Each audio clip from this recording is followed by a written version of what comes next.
This episode of The Entrepreneurs on Monocle 24 is brought to you in association with Dubai Tourism.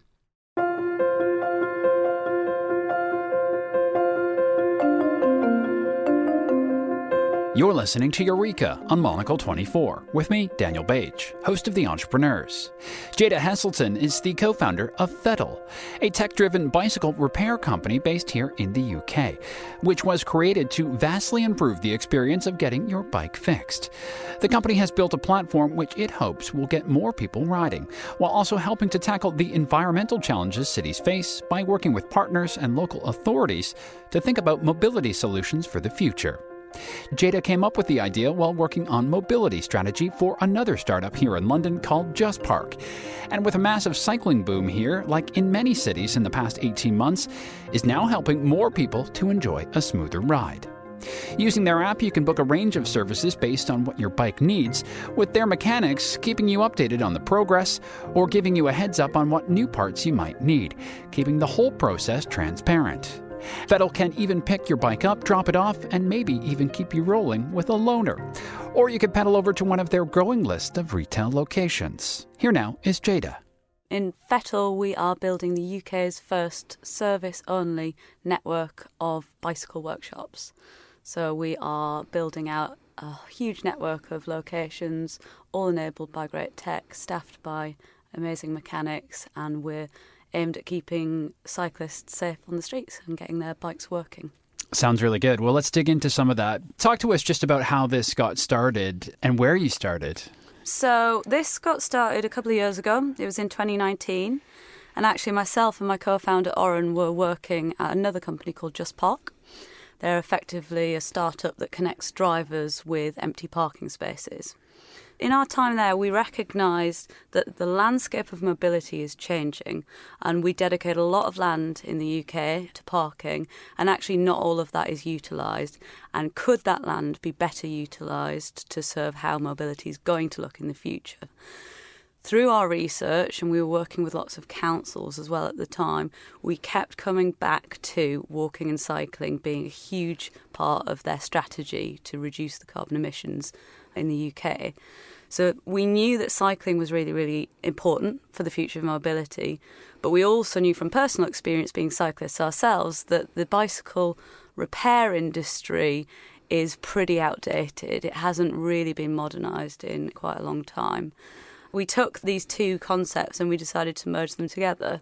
So we originally had this really romantic idea of setting up bicycle workshops in parking spaces all over the UK. When we got started, we actually realised that whilst we did make that possible, I think operating out of standard premises was much, much easier. So now we fill empty space, but it could be a normal building. It doesn't need to be a parking space. At the moment, there's the death of the high street going on. And I think in the future, when you go to a high street, what you will see is it's much more aligned around services and things that enhance people's lives. And so I think businesses like Fettle, where you actually can obtain something that's of use to you, is what you'll see on the high street. Very interesting. And maybe in that there are some opportunities to sort of shift our idea of retail or how we sort of interact with it. We've had that conversation around resale and fashion rental platforms recently, which have decided they'd like to have a physical location as well. So that's really interesting that you're doing that with bikes. Obviously, people will be familiar with dropping their bike off and trying to get repairs and doing purchasing that way. But through the pandemic, that's been really difficult. And you hear so much that people have to wait weeks or months to get an appointment. They want to ride, but that's frustrating. So this comes in sort of the middle of what you're trying to build. That obviously may have shifted things or changed sort of your trajectory. Talk to us a little bit about how the past 18 months has affected things. The past 18 months and the pandemic's been a bit of a whirlwind, I'd say. I don't think anyone would argue that in the long term, the pandemic has been very good for cycling, and the growth in the number of bike sales has been astronomical. In the short term, there has been lots of problems, particularly for the cycling industry and the bike repair industry. There's been major shortage in supply. So, for example, in the UK, bike sales went up by 22% last year. But it was majorly capped, and if you speak to any of the manufacturers, they're quoting really high demand numbers that they actually just couldn't fulfill because of the factories and because of some of the blockages over there. Same story with the parts. We're trying to get hold of parts to keep these bikes on the roads. A lot of the time they weren't available. So that had its challenges.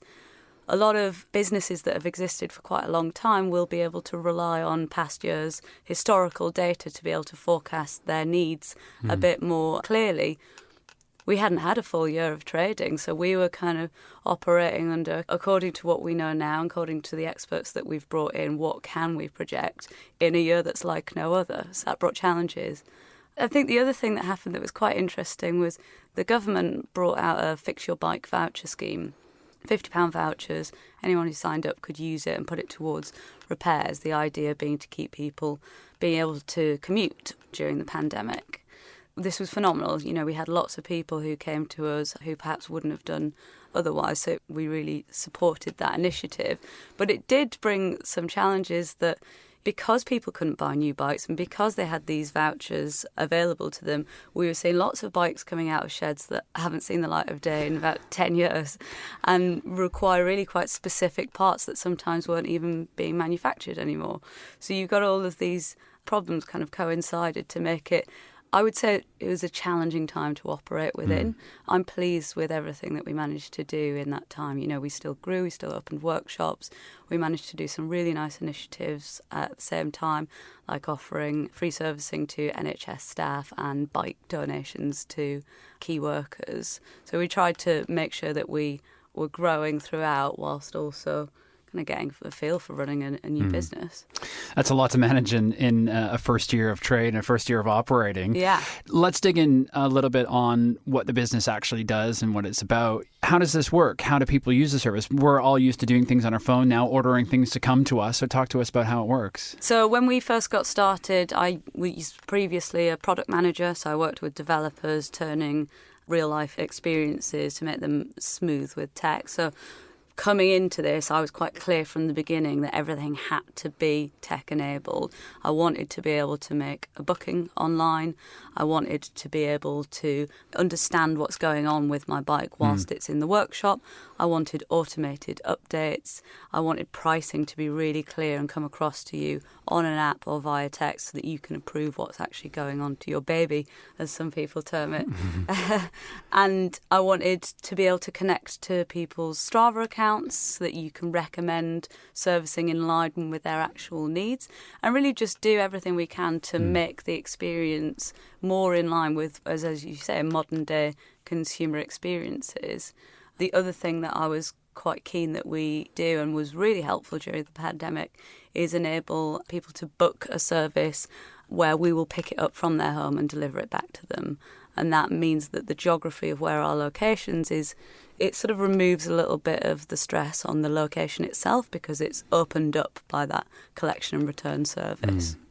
You talked at the beginning about your interest in sort of what the future of mobility looks like. And in a big city like London, that's obviously a massive conversation. Talk to us about where you hope it goes. So I think the trends that you're seeing in London are echoed across many major cities in the UK and also many towns in the UK. I'm not looking too much internationally right now, but one thing at a time. But certainly the mobility space and the way that I see that changing very clearly, walking and cycling is the direction we're heading. There's also the introduction of newer technology, i.e. e-bikes and e-scooters. The e-scooters not yet legalised, but looks like they will be. And then there's these other shifts towards shared ownership. So there'll be lots of people who, rather than buying their own bike, will be sharing them. Shared ownership is a trend that we're also seeing in cars. And more fleets are entering the market as well. So these are companies that are putting large numbers of bikes on the roads that people can use rather than renting from individuals. So I think the landscape is going to change in that there'll be less individual ownership, more green travel across the board, and walking and cycling will remain key. You talked about the parking business and your work there and how that sort of sparked your ideas for this business. Are there any other learnings you took out of that? Now this is your own venture. You are a co-founder. You're leading this business now. We're still really close with Just Park. The startup that I was previously at, they helped to incubate the business, so they're still an important investor and we work really closely with them. There are a number of things that I think I learned there and that they do really well, first of which is the use of tech, and I think that is something that I really want to always kind of bang the drum about within this business, because it's some of the technology that we're working with and some of the solutions that we're providing they're not rocket science. It does exist in other industries. It's about bringing it to an industry where it's not as common. Another part is just they were very good with customer experience and customer service, and I think that's quite close to my own heart. I really want everybody that uses our service to come away thinking that was brilliant, or that was really smooth, that was really hassle-free. Third thing that I think the business did really well that I'm trying to build into our business as well is building a great culture internally. So it's something that the business had worked really hard on, and it's something that often people think just happens naturally, but I think it can take quite a bit of conscious effort. And if you think about the business we're building with this network of workshops all over the place, eventually we're aiming to get to 90 workshops nationwide. That means we're going to have a lot of people in a lot of different places, and maintaining that culture whilst you're all spread out in that distributed way is something that I'm trying to take the sort of best learnings that I had from my time in the parking startup and apply it here. Well, very well said. And it's a great vision. We'll have to check in with you, hopefully, before you get to 90 locations and perhaps beyond that. It's a fascinating business and a really interesting look at the future of mobility. So, Jada, thank you. Thank you.